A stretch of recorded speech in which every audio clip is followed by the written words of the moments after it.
Good afternoon, everybody. Welcome into the Monday recap. The fantasy regular season has one game left. Eagles Chargers tonight. I know a lot of us probably have some matchups that are undecided, and we'll see if we're going to be happy or sad in about 4 or 5 hours from now.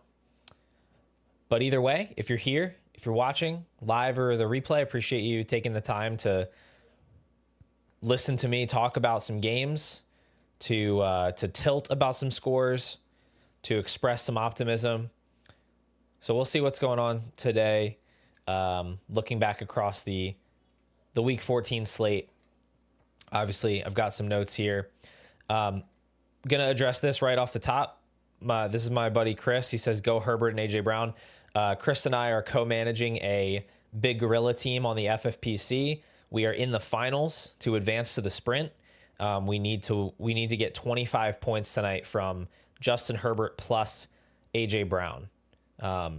Feel pretty good about it. I mean, I'm stressed out, but we should get it. So hoping we can secure that win and move on to the sprint and lock up that $1,500 prize for winning our league.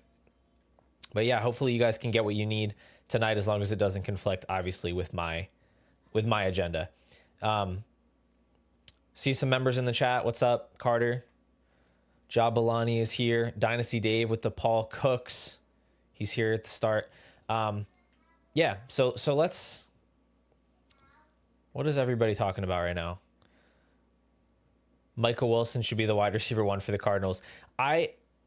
I don't understand Michael Wilson at all. And by the way, I don't know how I got blue ink all over my finger. I can't figure it out. I really don't know what the deal is with Michael Wilson. Part of what's going on is that literally, other than Trey McBride, there are no other targets. There's no one to throw the ball to on this team. Their running backs at the backfield suck. Their other wide receivers are non-existent. And Jacoby Brissett is leading the NFL in dropbacks and pass attempts since he got into the lineup. They just throw the ball. So that makes sense. But the success that he has every time Marv is out of the lineup is mind-blowing. It's so weird. I don't really know how to value this guy in Dynasty, because it just seems like he can only do this when Marvin Harrison is out. It's super weird. It's been great if you have him, and obviously he's a must start right now, but very, very weird. We do have to talk about Daniel Jones, of course, which absolutely sucks. Is AR not totally dead anymore? Yeah, people, I guess, don't really know this. Anthony Richardson is almost certainly not going to play this year. He had a fracture of his left orbital bone before the season, and he's on IR, and there's been really no talk that he's going to be activated or play. And even if he was activated, I think they would just start Riley Leonard. I don't think that they would play Anthony Richardson. It looks like Riley Leonard is also questionable for this upcoming game, because when it rains, it pours. So I think Brett Rippon is the next man up at quarterback. I've seen some people floating the Joe Flacco to Indianapolis because he had some kind of weird falling out with the Bengals. So if he gets cut, he could sign with the Colts. That would make some sense. But yeah, for now it's Brett Rippon, and I assume Riley Leonard if and when he's ready to go. I picked up Leonard on a ton of teams when Daniel Jones first had the reports of the fibula fracture thing going around. He was a very mobile quarterback in college. He looked decent yesterday filling in. He completed a lot of passes. I don't know. He's probably not good, but he's worth a dart throw. Certainly I would pick him up if you can. Need Vidal and QJ to put up 16 more points than AJ Brown. Am I cooked? I think you're probably cooked, but I've seen crazier things. I really don't know what the split's going to look like between Vidal and Hampton. I'm assuming it'll be kind of 50-50. I would think they would give Hampton the goal line stuff, but I really don't know. So it's not impossible. AJ Brown has games where he disappears and can't get it going. I certainly am hoping that AJ Brown can get it going for my own personal interest, but I wouldn't say it's cooked. If you lost Daniel Jones, yeah. So Brissett is very clearly the best short-term, like stopgap quarterback that you can go out and buy. Unfortunately, he's pretty likely to have found his way onto a competitive roster by now in most leagues. But he's a guy you could try to buy. I guess it depends how desperate you are, but like if you really need a guy to start, I think you could trade a playoff second for Jacoby Brissett. It's just, it makes such a big difference in your super flex versus playing like an extra wide receiver or running back. And he's been so good, and he's going to continue to put up numbers because they just do not stop throwing the ball. And I get, like, it's not impossible that he could be the bridge quarterback for the Cardinals next year if they move on from Kyler and they get a rookie or something. Like he could be a starter. I would bet against him being a starter, but it's definitely not impossible. But if I'm looking at other quarterback options, you could genuinely try to trade. Well, Mariota might play because Daniels fell and got hurt again. I'm not sure. Justin Fields might play next week. He was inactive this week with some sort of last-second injury, and then Tyrod Taylor got hurt, and they played Brady Cook, and that was about as bad as you would expect it to be when it's Brady Cook, whoever that is. Justin Fields could be the starter next week. He might be really cheap to acquire. He has some fantasy upside. Outside of that, I mean, Aaron Rodgers, people are probably pretty sick of Aaron Rodgers. He's probably gettable for a third.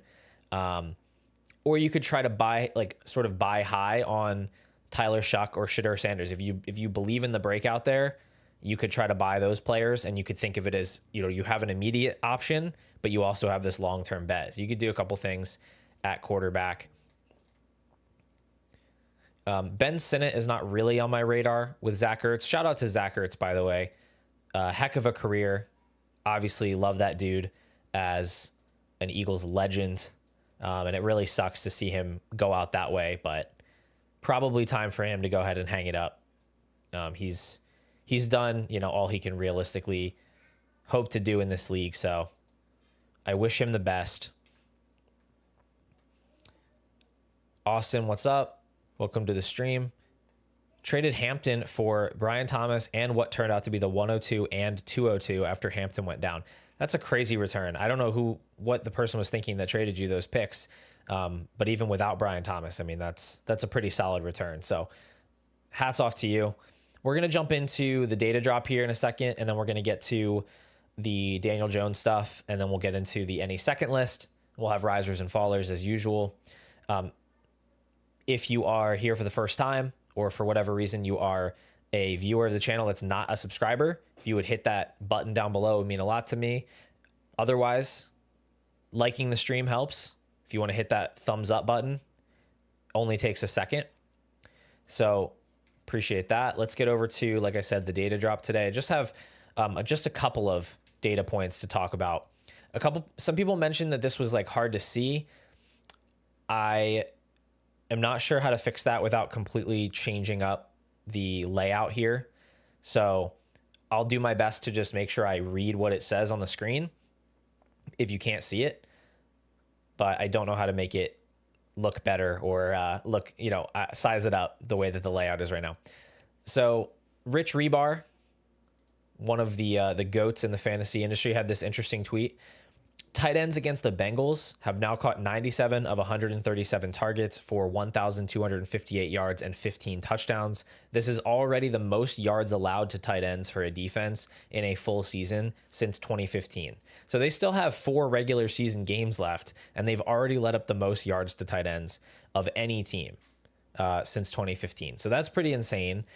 And it got me thinking, who are the tight ends that the Bengals face the rest of the season? And I thought you might be interested to know that Isaiah Likely and Mark Andrews are up against this team next week. I would slightly lean towards Isaiah Likely in that if you're between the two. I mean, I don't know why you'd have both, but I'd be between. I think Isaiah Likely is the better play, but I think you can start either of those guys. And then the week after they play the Dolphins, I think Darren Waller will be very startable in that matchup. And then week 17, the championship week, the Cincinnati Bengals play the Arizona Cardinals. Trey McBride could drop 50 points in this matchup.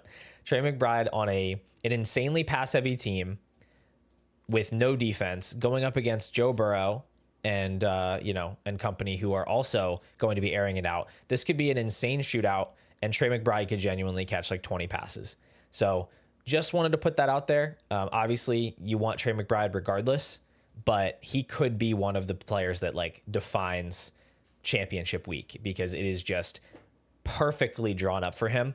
And of course, because it is so perfect and so obvious, he'll end up catching like 3 passes for 26 yards or something, because that's how fantasy football works. But I just wanted to draw attention to that.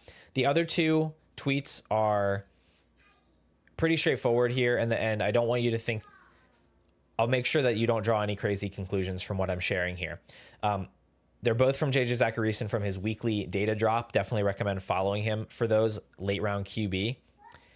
Jamar Chase had target shares of 51 and 58% in weeks 7 and 8. Over his last 4 games, he's seen a target share per game rate of 24%. And then the other tweet is Bijan Robinson over his first 6 games, 20% target share per game, no games under 14%. Over his last 7 games, he's at a 14.9% target share. In 4 of those games, he was under 14%. So the reason I put these out there is not because I have really changed my opinion at all of Chase or Bijan, but that's actually kind of the point. I think that we have a tendency during the season to look at something that happens in 1 or 2 or 3 games and try to make it prescriptive of the whole season. We try to make these very broad declarations and assumptions. And I think it's important to zoom out sometimes and remember that we're working with a very small sample during the season, and there's a lot of inputs that can impact things that don't really matter. And I feel like we know this in the offseason when we can look at the whole season in totality and realize that, but we're so fast to try to see trends and, this is changing, this player's not as good anymore. I've seen a lot of panic about different players throughout the year, and then they end up just, correcting course. And obviously, Jamar Chase and Bijan Robinson are 2 of the best assets in Dynasty. You shouldn't care that Jamar Chase has had a target share per game rate of 24% over his last 4 games. I mean, you can be annoyed if you've had a lack of production, but you shouldn't be changing your opinion like, oh, Jamar Chase isn't going to earn targets anymore. And you shouldn't be panicking about Bijan Robinson, outside of any concerns that come along with a Kirk Cousins offense. So I don't know. I just wanted to call that out, that I feel like we're way too quick to say, this player is now a totally different bet than they were before because of a couple bad games. This happened with Puka Nacua when he had that injury in like week 6 or 7. And then the Rams started running all this 13 personnel and like limiting his routes. And he was still performing well, but he wasn't like smashing for fantasy. And people were like, is he still a top 5 wide receiver? And my take was kind of always, the talent's going to figure itself out because he's just unbelievably good. And this week, I think he's like the wide receiver 1 overall, or pretty close to it, right? So that's just my 2 cents there in the data drop for today. I see you guys have a couple questions. I'll try to get to those real quick. Would you deal Deebo Samuel for Mac Jones? No, I don't think I would do that. I think you could get something better for Deebo Samuel. Am I starting Jacoby Brissett versus Houston or Mariota versus the Giants? Wow, that's a really good question. I didn't actually realize that Brissett was playing the Texans. I'm going to be honest. I don't have a good feel for that. I'm not a big start sit guy. Like, I'm not an expert on that, especially when I haven't even thought about the matchups. I would look at the projections for sure. It's really hard to sit Brissett right now, but the difference between the Texans defense and the Giants defense could be the difference. So I'm not sure. I would defer to some seasonal fantasy experts on that, or just go to like Fantasy Pros consensus rankings or something like that, or flip a coin. I don't really know on that one. Is Geno cooked? Pick up Pickett. He's definitely cooked in the sense that he's not going to start next week. And I would guess that he's just not going to come back the rest of the season. He's been really, really bad. And even if he's healthy enough to come back, the team's probably just going to use this as a chance to reset a little bit. What the future holds for Geno, I don't really know. I wouldn't put a lot of value into him. He's maybe worth like a 3rd round pick. But yeah, I would pick up Kenny Pickett. I think you should just pick up quarterbacks that have a chance to start. he's not like a major priority because you're not going to actually put him in your lineup. There's only 3 games left in the season, and it's probably not going to lead to anything else. Like he's pretty much a career backup at this point, I think, but he's worth picking up in Superflex. Benji, appreciate you subbing.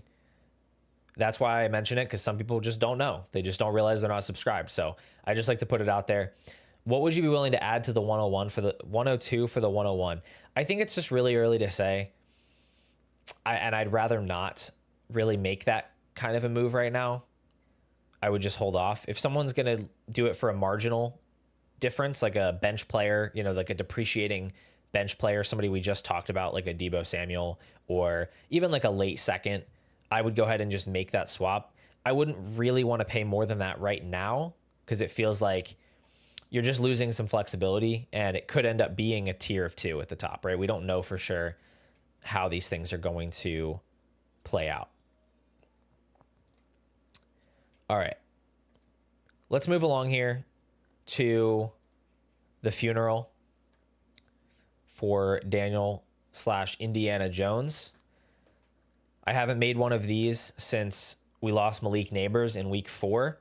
And I don't know. I felt obligated to make one to send off Daniel Jones for 2 reasons. One, because this injury just sucks so bad. Like, it's such a... The circumstances around this injury are just so much worse than most of the other injuries we've seen this year, because number one, this guy's on like a very short-term contract, or 1-year contract, and he was set to make like generational wealth off of his next contract. By all accounts, he's like such a great guy and really well liked. And then also it kills the Colts entire season. Not that I'm a Colts fan, but I just feel bad. Like, you're set up to be a playoff team. You're one of the best teams in the league across a large portion of the season. And now it's just like, you know, all for nothing pretty much. So that all sucks.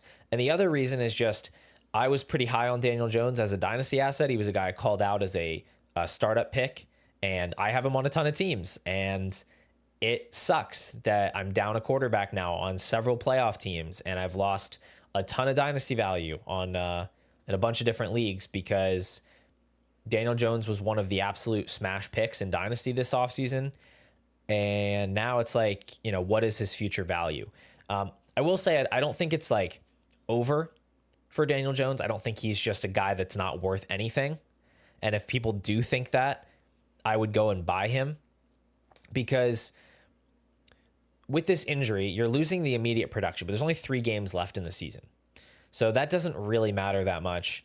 From what I've seen, he should have a chance to be ready for week 1 of next season. Sports MD analysis says week 1 is realistic. He's one of the Twitter docs, does the kind of estimating injury recoveries and stuff. Average is 6 to 10 months. The only issue is that the data, he says the data favors a dip in mobility and throwing power, and it could be 18 to 24 months for pre-injury level. So there's concern there. Like, there's no guarantee he's going to be 100% for next year at all. But I do think he's likely to be a starter. And I think that has value, obviously. And I'm hoping it's with the Colts, because, you know, he was obviously a very good fit with Steichen, and I would be much more concerned if he was on a different team. But either way, he played well this year. He genuinely played, you know, quarterback at a high level. I would definitely rather have him to like the Michael Penix or Tua group. And so I have him ranked higher than that. I've only just started updating the rankings, but I have him in like the early to mid-second borderline. And I think that that's reasonable. Maybe I'll end up moving him down further. Again, I don't have a lot of information on this injury, and I don't think we have a huge sample of players suffering this injury. It doesn't feel right to compare it to 36-year-old Kirk Cousins and 39 or 40-year-old Aaron Rodgers. Like, he should have an easier time bouncing back than those guys, but we just don't know. Anyway, I think he'll be a starter. I think he's a target in Dynasty if he's going to be really, really cheap, but this still sucks. He still loses value, obviously, and he's not nearly as easy to trust for next season as he was before. Tatum, I talked about this near the beginning of the stream. Richardson's really not on the radar. He's probably not going to play this year. He has an orbital bone fracture. The team has not suggested that they're going to get him back this year. Even if he was back and healthy, I think he would be the backup quarterback, considering he hasn't gotten any reps all season. And they're not going to go into next year with Richardson as their starter. So no, I would say he's firmly not on the radar. But if anybody is like completely unaware of the Colts quarterback room and situation, and you have him on your team, I would trade him immediately for like a 3rd round pick if you can. So yeah, that's where we're at with Indiana Jones. Hopefully the Colts extend him like this point here. Like maybe they can get him at a discount now and they can keep him. That seems like ideal for them because they don't have the opportunity to draft a rookie. There are no good options on the free agent market unless they're going to trade for Kyler Murray. This seems like the clear best option for them. So good call out there. Let's go over to the any 2nd round pick list. And the any second list is a list of players that I would trade away in Dynasty in a super flex Dynasty format for a 2nd round rookie pick, whether it was a late 26 second, whether it was a 27 second or a 2028 second, if your league allows you to trade those. This is a mental exercise that I've been doing throughout the season, and I'll be interested to go back at the end of the year and kind of see how these have aged, because sometimes you're going to see players fluctuate in value where you think maybe it's over 1 week and then all of a sudden it's not. Sometimes you sell too early on a young player like Shedeur Sanders. I had him on the any second list last week. I don't feel like terrible about that. If you cash out for a 2027 second, I'm still pretty skeptical long term, and I don't think that is going to ruin your life. But at the same time, after a performance like last week, he has higher value. There are going to be leagues this week where we see Sanders moved for 1st round picks. So it's not a perfect science, but this is how I feel. This is how I operate in my leagues with these players. So last week I said Sanders, DJ Moore, Brenton Strange, I would trade for any second. This week I have 3 different names.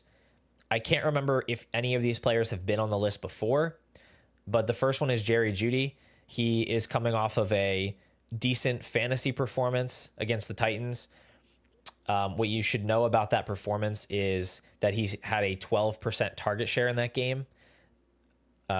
They scored over 30, they scored like 30 points, and there was a ton of yardage in this game. He still wasn't earning targets at a high rate. He had one like deep play where he caught the ball in the middle of the field and there was just nobody there and he ran to the end zone. He's just not earning targets, and this isn't going to be like I don't think it's going to be a high flying passing attack most weeks. So I would happily cash out on Jeudy for a second. Devin Neal has seen his role grow over the weeks that he's been a starter, and he's looked totally fine. I don't think he looks like anything special at running back, and he feels more like a stopgap player to me than somebody that is going to be the Saints' intentional week 1 starter with no competition in the backfield next year. Like right now, Kamara's hurt, Kendre Miller is hurt. It's Devin Neal and it's Audric Estime, who they picked up off the street. I don't think that the deliberate plan in the future will be to give Devin Neal this type of a workload. And so I would rather just cash out on the day 3 rookie running back who doesn't really have any signature traits if someone's willing to give up a second, especially if they like need to start him right now. I think that is a totally fine opportunity to cash out. And then the last player here is David Montgomery. Just a veteran running back who is moving in the wrong direction in terms of usage. He had 6 carries this past week. His usage overall has been pretty down since Dan Campbell became the play caller. He has 6, 8, 5, and 6 carries over his last 4 games. Couple, one or two receptions in those games as well. He's really just a low-end flex at this point with some handcuff upside, and it doesn't really make sense for him to be valued higher than, than like a Tyler Algier, right? Like I would just rather have Tyler Algier. He's basically the same guy at this point, except Algier is younger and has the opportunity to leave in free agency, maybe be a starter somewhere else. David Montgomery is 28. He'll be 29 well before next season starts. So just good player. Just the situation he's in, the stage of his career that he's in. This question here from Nico: why are you skeptical on Sanders? I mean, it's a confluence of factors. Like the people. So I want to preface this by saying I don't claim to be a quarterback film evaluator. That's not really my thing. I think very few people are really good at that, honestly. What I know is the analysts that I like and trust generally weren't that high on Sanders as a college prospect.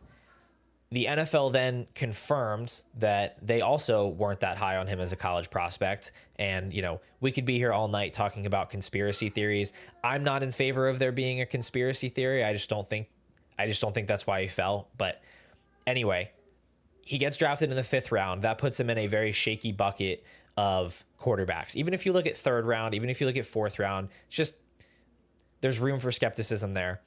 And then he ends up being like the 4th quarterback on the depth chart for all of camp. And then they play Dylan Gabriel over him. And like we have this breakout game against the literal worst team in the NFL. I went back and watched every drop back in that game. He played a totally fine game. I don't think he played a bad game. I also don't think we were witnessing some sort of like insane quarterback breakout. Like he had a couple really good throws. I liked the David Njoku touchdown, had some nice touch on it. The wheel route to Harold Fannin down the right sideline was nice. A lot of stuff was really short and wide open. He had some big yak plays from like Quinshon Judkins on a screen pass. I don't know. It was like a totally encouraging performance, no doubt about it. If I was betting one way or the other, I would still bet against Sanders being the week 1 starter for the Browns in 2026, but I don't know for sure. That's end of the day, I just don't know. I just don't know how much we should really be moving the needle for a game against the Titans that they literally didn't even win. Like, people are making a whole lot about a game against the Titans that they didn't even win. And I'm not saying quarterbacks are totally responsible for wins. I don't know. It's just too much for me. Like, let me put it this way. Sam Howell had like 5 games like that the year that he started for the Commanders.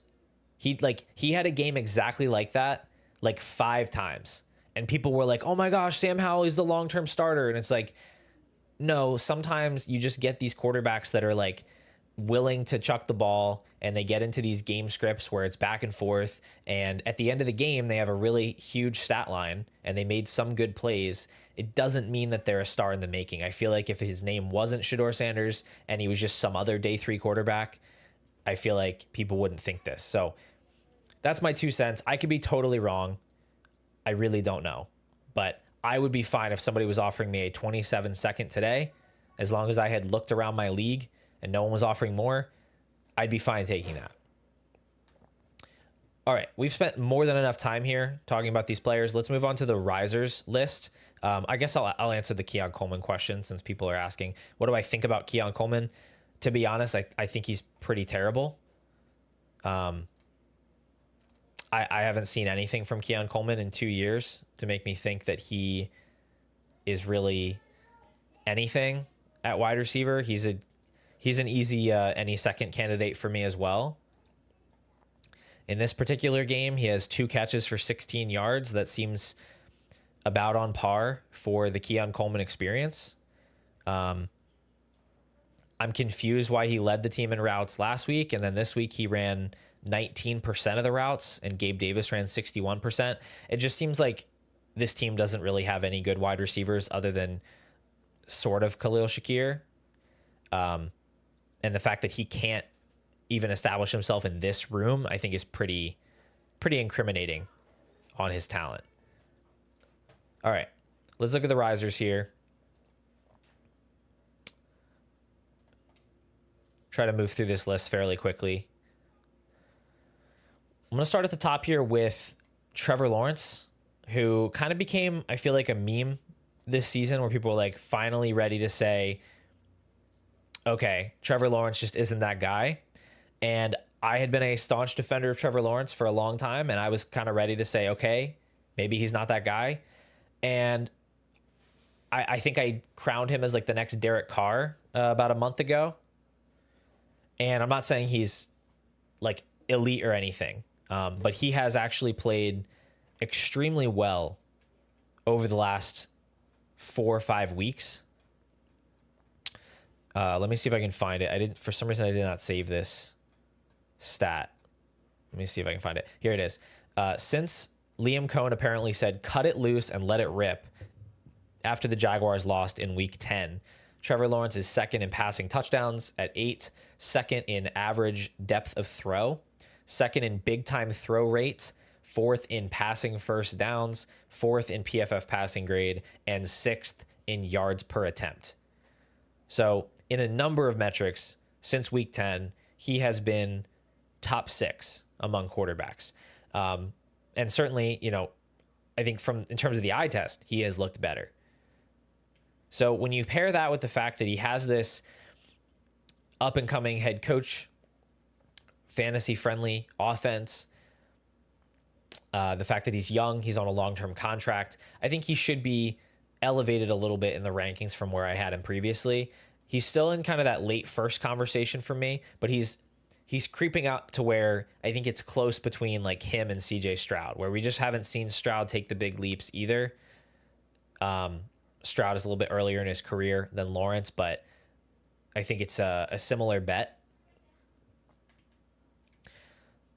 with Lawrence. So that's pretty simple case. He's also been pretty good for fantasy. He's got 18.6 points per game over his last 9 games. That's like low end QB1 territory. So he's like very usable as well in these matchups. Next on the list is Luther Burden. Luther Burden didn't exactly go crazy this week, but he did lead the Bears in target share. He did hit his highest route share of the season. His 4 highest target shares of the year have come in his last 4 games. He's been at 18, 17, 19, and 21%. So that's good. It's encouraging. I think he just looks awesome. He's very efficient. He had like 2.8 yards per out run in this game, which led the team. He typically has led the team in yards per out run. So I feel very good about Luther Burden as a talent.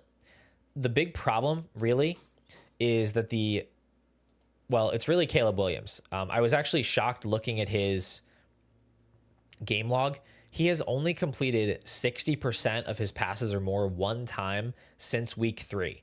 You think of the Bears and you think, wow, they're this really run-heavy team. They do have a high run rate, but they also run a ton of plays regardless. So the pass attempts haven't been that low. Caleb's had like 35, 34, 32 pass attempts over the last few games. He's just not completing the passes. And so it's a struggle to support multiple fantasy viable pass catchers between Burden, Loveland. You've seen DJ Moore is like not even in the picture anymore, but then Rome Odunze will come back eventually. So it's tricky to figure out how it's going to work with all these different guys. I just think Burden himself is really talented, and I would still like to buy into that with where he's currently valued. We have another rookie here with RJ Harvey on the risers list. He had an awesome game. It's nice to see that he's finally kind of coming through on the thesis for why he was a target for me. He was on the thumbnail of the rookie targets, and obviously that didn't work out the way that I hoped because J.K. Dobbins came in and then had a way bigger role than I anticipated. At the time that he was drafted, there was no J.K. Dobbins, and this is what I was picturing for R.J. Harvey when I made that video, when he was drafted. Since J.K. Dobbins has been out, we've seen his snap shares at 61%, 46%, and 68%. So highest of the year this past week. His running back rush shares have been over 60% in every game. He had a 17% target share this most recent week, and he has scored over 20 PPR points in back-to-back games. He has a monopoly on the goal line work. He has every carry inside the 10-yard line for the second week in a row. He led all running backs in week 14 with 22.3 weighted opportunities. Weighted opportunities take your carries and your targets. They weight targets more heavily than carries because they're worth more. They also weight goal line carries more heavily because they're worth more. And so you take all that together, weighted opportunities for Harvey. He led all running backs this week. So yes, he is breaking out. We'll see what the rest of the fantasy playoffs bring, but he is a guy you have to have in your lineup the rest of the way. And I would absolutely not sell him for anything short of a first. That's the starting point in the conversation. Harold Fannin is next, and this guy is just legit. I was really high on him early in the season. You know, right after week 1, I was like, we want to buy in heavily to this breakout. And he's just been consistently good all year. But I started to, I'm going to be honest, hand up, I started to have some doubts about him before, like late in the Dylan Gabriel experience. I just started to wonder, like, this guy's a little bit undersized to be a true Y tight end, you know, inline tight end. He's getting some manufactured touches and stuff, but like, is it just because the offense doesn't have any weapons and, you know, he's really just a gimmicky player who's not going to have a long-term role? And I did like slowly move him down a little bit in the rankings where he was still in the early second for me. He was still a top 10 easily Dynasty tight end, but I was like starting to have some doubts. I have no more doubts. I think Harold Fannin is legit just an amazing player. His yak ability is maybe his signature quality, but he's had 3 straight games over an 80% route share, and Ryan Heath comes through with the stats. In those 3 Shedeur Sanders starts, 25% target share. That's the best among tight ends during that stretch. 65.7 receiving yards per game. That's second among tight ends. 15.4 fantasy points per game. That's second among tight ends. David Njoku has been getting banged up. He's barely been playing. Fannin is a must start in tight end premium leagues for sure. The rest of the way, even if it's in your flex. In non-tight end premium leagues, you still, you know, should view him as like a top 5 starter. I'd rather have Harold Fannin than Tyler Warren rest of season very easily.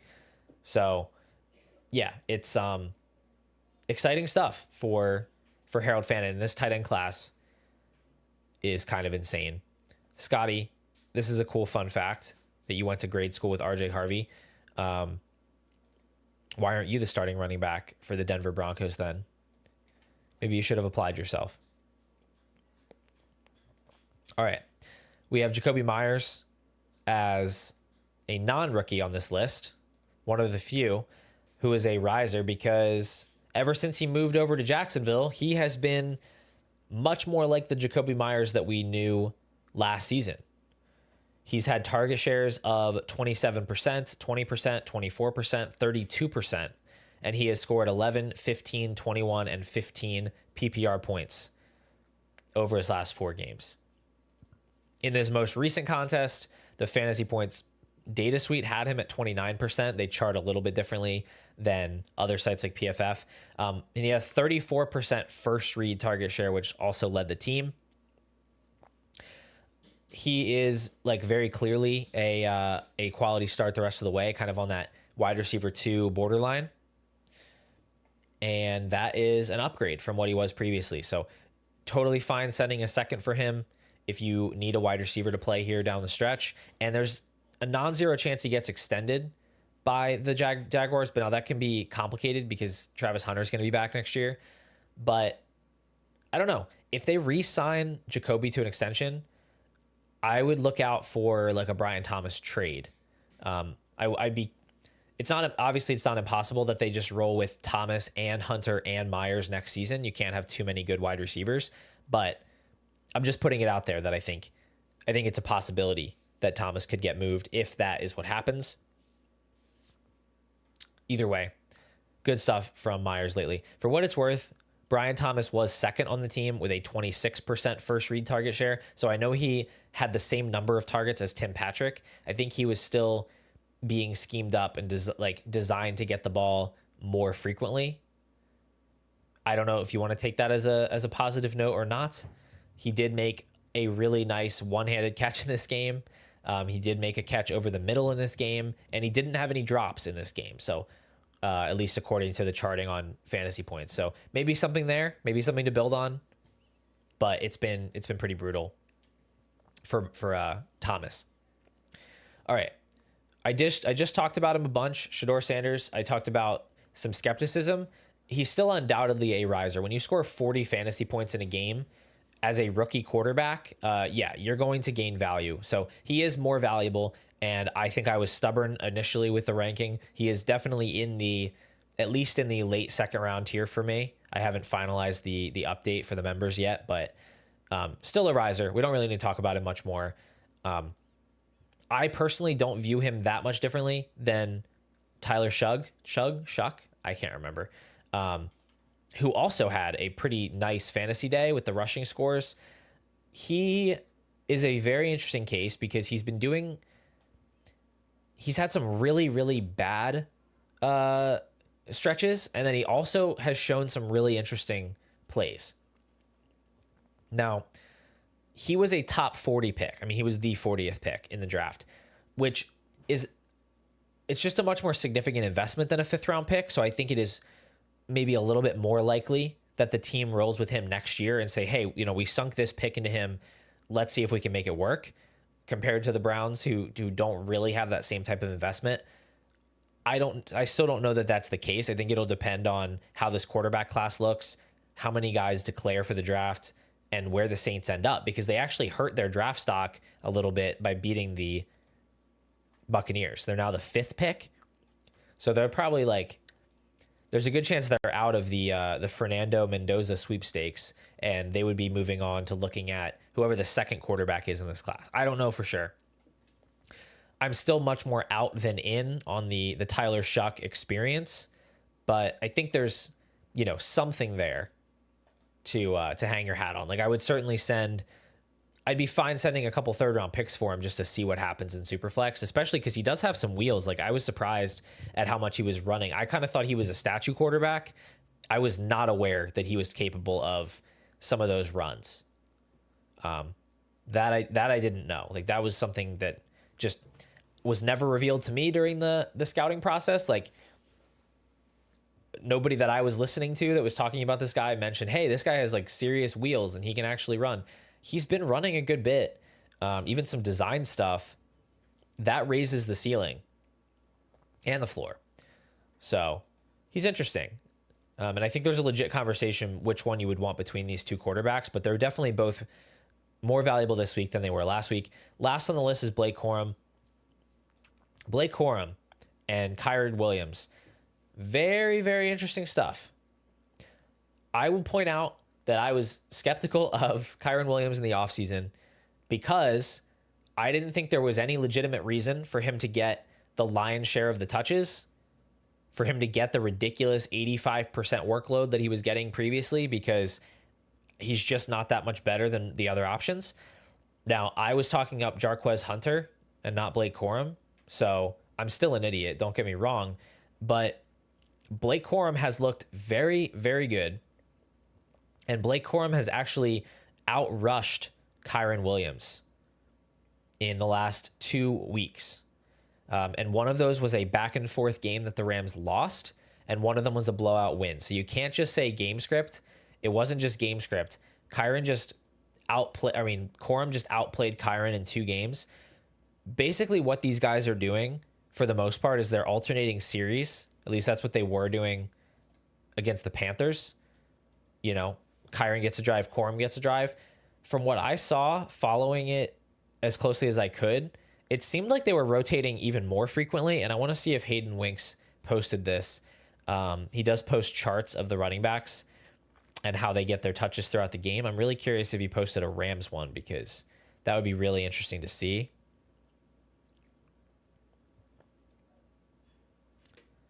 He's got Seahawks, he's got Vikings, he's got Buccaneers. Come on, dude. Help me out here, Hayden. All right, I don't see it, unfortunately. But from what I remember about the Rams game, they were actually rotating a bit even within drives too. Anybody that watched the game fully can confirm or deny that. Either way, they are splitting pretty evenly. Corum only had 1 fewer carry than Kyren. He actually had more carries in the first quarter. He had the same number as him in the third quarter. So there's nothing. I don't want you to look at the box score and think the Rams won by 1,000,000 points and then Corum burned the clock at the end. That is not what happened. These guys are in a 55-45 split. Similar to the Bears backfield. Ryan Heath makes that comparison to the Bears backfield. So Corum is a riser.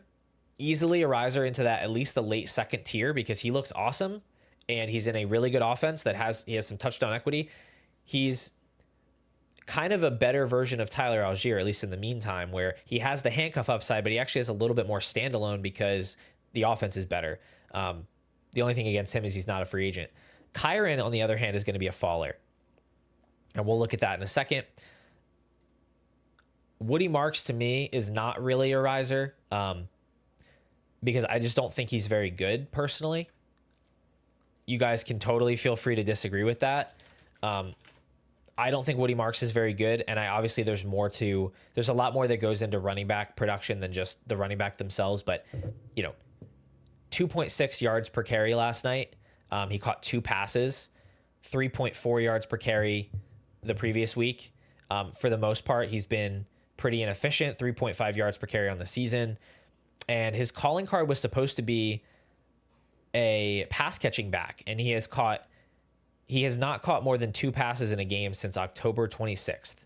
So not really being featured as a pass catcher, not very efficient with his touches on the ground. He's already 24 years old, and I'm very skeptical that this team is going to come into next year with Woody Marks and nothing else in the running back room. I think the most likely outcome for him is that he becomes part of a 50-50 committee with some other running back next year. So he's just not really a guy that I'm like buying into and chasing up the board. He's startable the rest of the season. I just don't think his ceiling is that high because, again, he's not explosive. He's not getting a lot of pass catching work. You're really just hoping he falls into the end zone. So yeah, I'm not all that into Woody Marks. I would rather have Monangai for sure, and I think I need to make sure that is reflected in the rankings. But yeah, he's fine. He's whatever.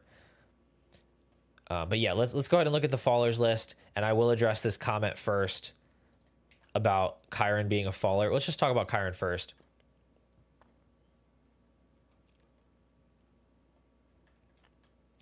Yeah, so this isn't hate about Woody Marks. I'm not just talking about one game. Woody Marks has been very inefficient the whole year, and that has nothing to do with Chubb. I'm saying when he gets touches, I'm not impressed with what he does with those touches. I don't think that he's particularly good. I don't think he's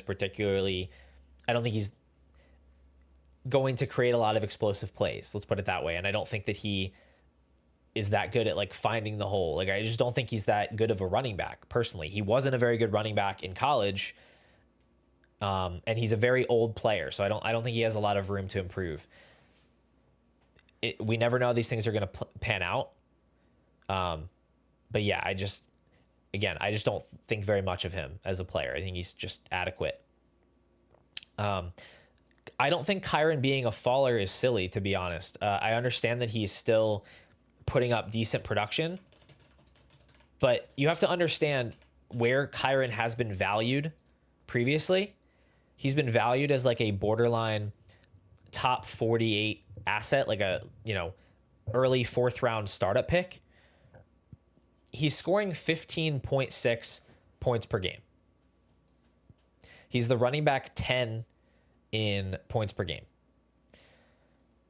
But his workload has come way, way, way down from the past. So before it was like, okay, the Rams are an okay offense, and Kyren gets like 90% of the touches. So regardless of whether he's good or whether the Rams are that good, Kyren is just going to come through with all the points. Now the Rams are just an insane offense, and he's getting 55% of the work, and it's getting there. He's getting 15.6 points per game, but 15.6 points per game isn't winning you anything. So I don't understand why he should be valued so highly when his production isn't that special. Like DeAndre Swift, what is DeAndre Swift scoring this year? 14.1. Like, is Kyren Williams worth a mid 1st round pick to score 1.5 points per game greater than DeAndre Swift? I don't see what the ceiling is here for him. Like, I guess you can say he has a high floor. I'm not personally paying up for a high floor 26-year-old running back. I just think you can allocate value much more efficiently than that. So it's important to say where he's falling from. If we look at like Fantasy Calc, not that this is where I have him ranked personally, but you look at a website like Fantasy Calc, he's valued as the 50th overall player. He's ahead of Josh Jacobs. He's ahead of AJ Brown. He's ahead of Chris Olave. I would much rather have those players. He's ahead of a mid first round pick. I just have no interest in Kyren at that price. So that's what I would say. I'm not paying a premium for floor production at running back. So I'm not saying he's going anywhere. I'm not saying he's a bad player. I'm not saying he's a bad asset. I'm just saying he shouldn't be valued as highly as he generally is. And now that I'm seeing how this split is shaping up between the two of them, I'm moving him down a little bit. All right. We don't need to talk about Daniel Jones anymore. We already talked about him. I'm going to move down to Baishal Tutin. This one hurts me a lot more than some of the other ones because this was absolutely a my guy in the draft process. I was targeting him heavily. I've been buying him in trades. I have been really impressed with certain things he's been able to do this year. And then otherwise, I've been disappointed with certain things. The fumble this week was a killer. He didn't play again after halftime, after fumbling. I don't think that'll carry over, by the way. I think he'll be back to whatever his regular role is next year. It's just that with Baishal Tutin, the thesis of the play was always that he would have this whole season to cut in to the workload, to turn himself into a legit committee back with ETN, and then potentially build some momentum where he could look like the starter the next year. We're out of time for that. Like, there's 3 games left. ETN has looked great all year. He hasn't fallen off a cliff like he has in recent years.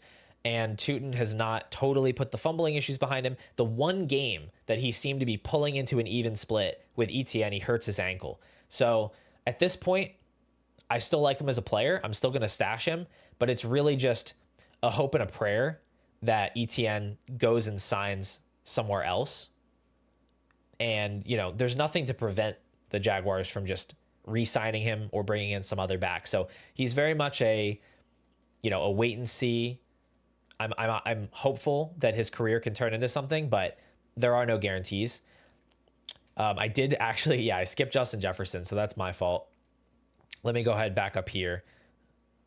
Justin Jefferson. He's a faller. He's actually a big, overall, when you think of like amount of dynasty value from being a locked in like top 6 selection in startups, I think he's been a pretty big faller. And I talked about this a lot on the members live stream this past week, but I have moved Jefferson down quite a bit. He's my wide receiver 7 in Dynasty now, and he is my 19th overall player. And this is a bit of a scary stance, but it's one that I'm willing to take because it's just really hard to see how this gets a lot better for Jefferson in the near future. I understand we like to talk about talent over situation in Dynasty. I think that can be taken actually too far when we have a situation in front of us that's pretty clear as day and we just want to totally ignore it and bury our heads in the sand. I think that is a mistake. So I think a helpful analog, because I think there's a helpful analog here where we have these strong priors of like how Jefferson should be valued. So let's forget about Jefferson for a second. Think about AJ Brown. When AJ Brown was the same age as Jefferson, 26 years old, he was, I personally, and it was widely believed he was like a top 3 wide receiver talent in the NFL. It was Jefferson, Chase, AJ Brown, Devontae Adams, like those guys were in a conversation. You could argue about the order. However, he was never valued in Dynasty as highly as we saw Chase and Jefferson this past offseason. Despite being, arguably as talented or nearly as talented as those guys and the same age as them at one point, he was not valued there because there was recognition that the situation he was in Philadelphia was simply not conducive to the type of league-winning seasons that you need to get out of a guy that's valued that highly, right? They were never going to throw the ball enough for that to be possible. Now you look at Justin Jefferson, age, he's 26 and a half. He'll be 27 in June. JJ McCarthy is very clearly not going to be able to support Jefferson as a fantasy wide receiver one, let alone a 20 points per game guy that he needed to be to pay off his previous value. Looking ahead to next season, I don't really know how they're going to fix things, right? So JMO says, I think they'll fix it if it doesn't get better. How are they going to fix it is my question. Because I don't think the answer is in this draft class, to be honest. And there are no free agent options. There's nobody. I mean, they like Marcus Mariota is a free agent. They could go after Kirk Cousins. They could go after, I think they could try to get Mac Jones. I don't think they would be able to. I don't think the 49ers are interested in trading Mac Jones at all. I think anybody that talks about like Jacoby Brissett or Jameis Winston is literally just wish casting. I don't think NFL teams really want those guys to be their starting quarterbacks. Yeah, see, this isn't getting it done. I think I think that the 49ers would not take this trade. I don't think that they would trade Mac Jones for a third-round pick. I think that they just value him too highly. Like, Mac Jones saved their season this year, and they're going to be trying to compete again next year. They're not interested. So I don't think that's happening. I think that is... We can't value Justin Jefferson in Dynasty on the contingency that Mac Jones is being traded for. That's what I'm saying. Kyler is like legitimately the most realistic option. Does Kyler make Justin Jefferson a top 3 fantasy wide receiver again? I don't really think so. Oh, I'm great. Hold on. My internet is going crazy right now.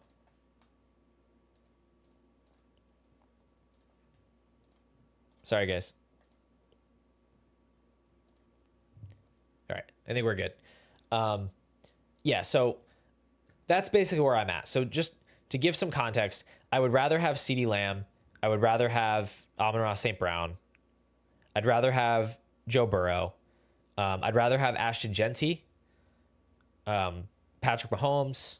Like, those guys I'd rather have over Jefferson. I now have him at the top of a tier of wide receivers. That also includes Tedero McMillan, Rashee Rice, Emeka Ibuka.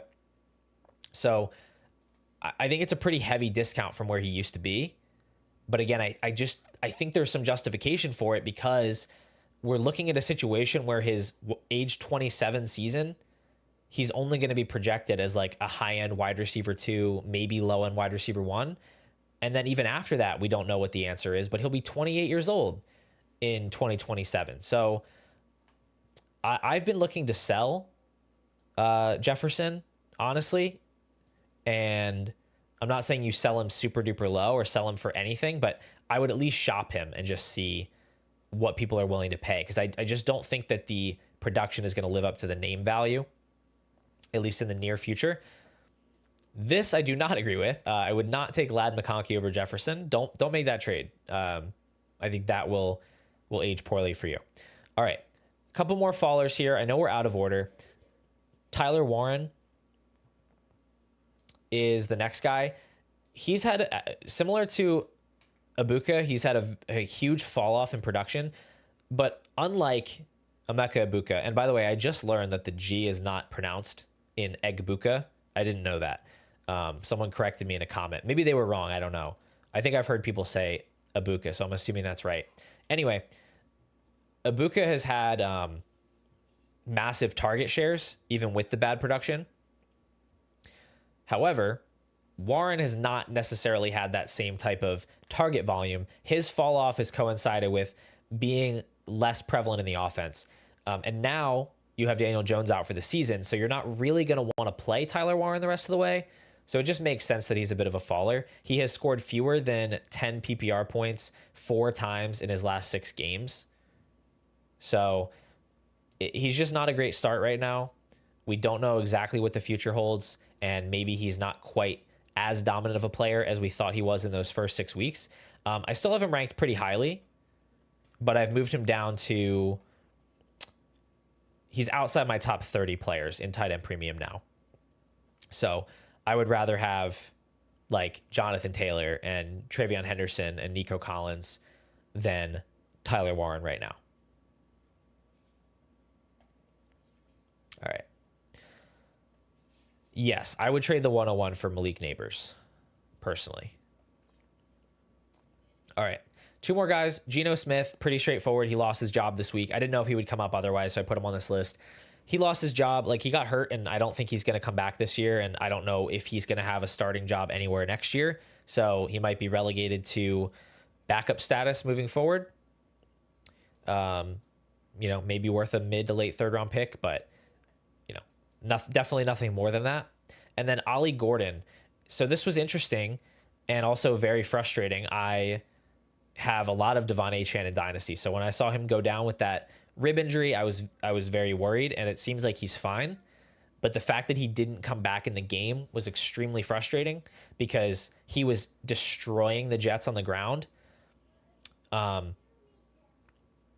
I understand why the team didn't put him back in, but it was just really frustrating. But Jalen Wright ended up getting 24 carries versus just 5 for Ollie Gordon. So here's what I think is going on.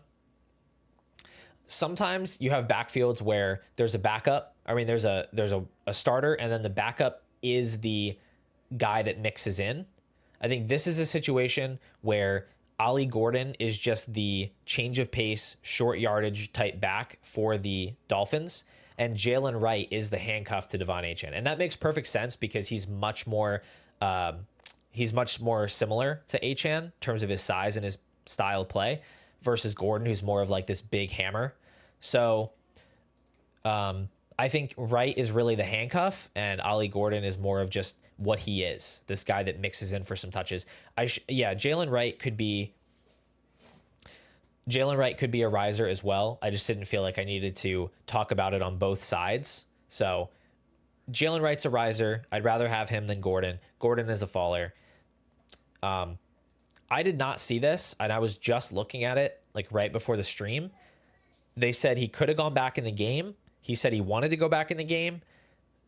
They said they have really no concerns that he's not going to play next week. So I don't know if that's an accurate source that you're looking at. That from what I saw, there was no concern that he's not going to play. I certainly hope he doesn't. I certainly hope he doesn't not play. But yeah, I don't think he's going to miss. So those are the risers and fallers, guys. If you want to throw any more last minute questions, if you've been hanging out and I haven't gotten to you yet, drop that question back into the chat. I'll try to hit it here before we wrap things up. One more time, if you are a new viewer, make sure you hit that subscribe button down below. The membership options are pinned in the chat and also in the description. Members get access to my rankings that are updated every Monday.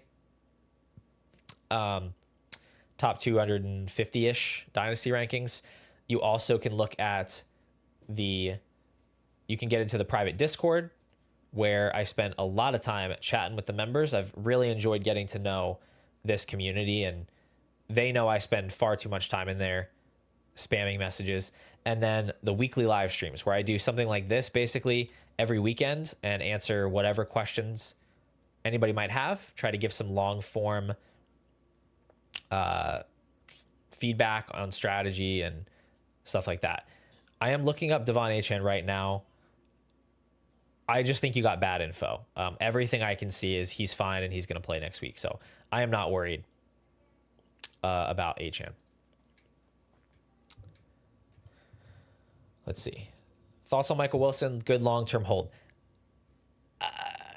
My thoughts on Michael Wilson are I just don't understand this player. I don't understand how this player was so bad for so long, didn't produce in college, didn't produce anything his first 2 years in the league, and that he becomes Jerry Rice when Marvin Harrison is out of the lineup. I don't get it. I would say if I'm not in the playoffs and somebody's offering me a future second, I would just take it personally. If you are using him right now, feel free to keep him and keep playing him. I don't know what to expect from him long term. Should we look to pivot off Rice for someone more secure in the offseason? It kind of just depends what price he holds. I think Tedero McMillan is a guy, if you're not competing, that I would look at and see if you can make that pivot, maybe even get a plus. I'd rather have, if you want to move to quarterback, you could look at like Justin Herbert. You could see what you need to add to get Ashton Genty. You could also look at like Jackson Dart or Marion Hampton. I think those are guys in that range you could look at as a pivot, but I don't think he's like a major panic player next year. Like he's still under contract with the Chiefs. I don't think things are really going to change for them. Yeah, so this update, Devon may require rest this week. They're talking about practice rest, like he's not going to practice. They're gonna give him more rest this week during practice to help him like deal with the soreness in his ribs. But he's going to play. JMO, I don't think anybody's really doing this. But yeah, I mean, I would rather have Malik Neighbors by a lot. I have Malik Neighbors as my 8th overall player. Rashee Rice is my 24th overall player. So yeah, I mean, that's just not really close for me. Which rookie is projected 3rd pick in the rookie draft? From what I'm seeing right now, Jeremiah Love is your consensus 101. Jordan Tyson is your consensus wide receiver 1, probably 102. And then after that, I think it's Mekhi Lemon is most likely your guy, but it could be Carnell Tate. I think those guys are right there. It's going to depend a little bit on, who gets drafted higher, what teams they land on, but those are kind of your consensus top 4. And then in Superflex, I assume you start talking about Mendoza or any other of those quarterbacks at the top of the draft after those guys are gone. I have just begun to really dig into the 26 class, so I don't have a ton of informed takes. I would definitely rather have the 101 than the 108 and 202. I think the 101 is going to be way ahead of those late firsts. So yeah, I would rather have that pick. Yes, Grant, you should take this trade. Absolutely. I would take that trade even if you were competing. I would take Breece Hall and Luther Burden over James Cook by leaps and bounds, personally. Do you recommend keeping vets in secure situations in the offseason or try to roll the value over? I would definitely. So I get what you're saying with like Devontae, Diggs, and CMC. I think CMC is a guy that makes sense to hold because I think what he will bring to your contending team next year is probably worth more than whatever you're going to get. I think Devontae is a guy you can hold, but it's very up in the air. Like his time could come at any moment. He's going to be 33 this month. Diggs is a totally different thing for me. I don't really want any part of Diggs in the offseason because he's like, he can't even lock down like a full-time role on this team. Like he looked like he was coming on and then his route share dropped a bunch and he had a couple of these bad games in a row where he's running like half the routes. So I don't know. He's kind of a stay away for me unless you're really reliant on him right now. I would not consider Carnell Tate a must draft based on other Ohio State wide receivers. I think that kind of pattern matching is unnecessary. I think we should just look at, I think just looking at him in isolation without looking at other Ohio State guys, he looks really good. But I mean, Chris Olave and Terry McLaurin are also Ohio State guys. They're not like league winning wide receivers. So I don't think it's as simple as that. Michael Douglas, Jeremiah Smith is not eligible to come out this year. He's a sophomore. So he will be probably the 101 of the 2027 class, but he's not in this class.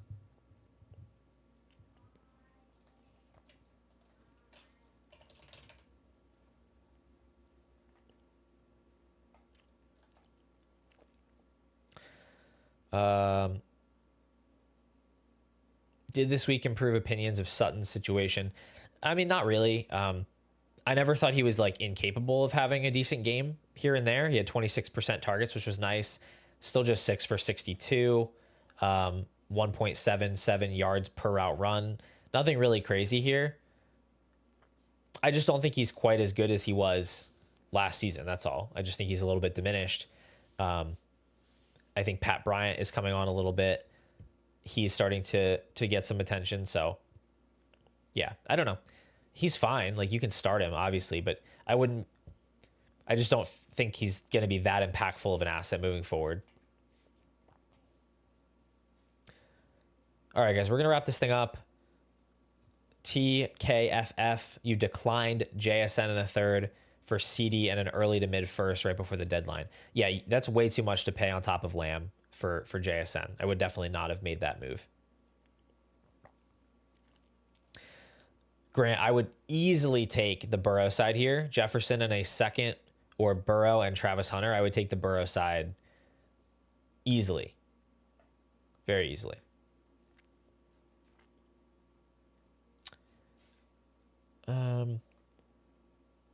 Trying to win a league, you got to buy quarterbacks for Jones and Stafford, shuck on taxi. Yeah,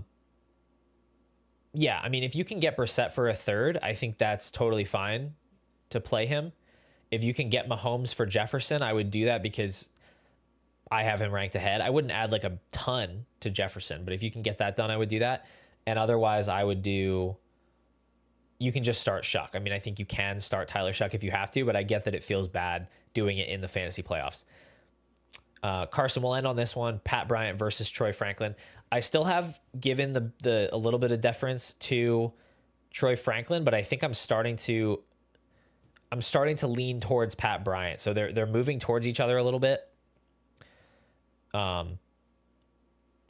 think it'll be flipped pretty soon. We've seen Pat Bryant out-target him, I think, in the last 3 games.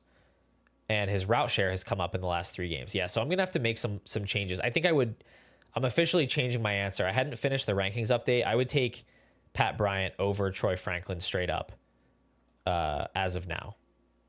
So, yeah, do with that information what you will. I'm going to get out of here, guys. Appreciate you coming out for the recap today. Go Birds. Go AJ Brown and Justin Herbert. And I hope you guys can win your matchups and get into the fantasy playoffs. See you later.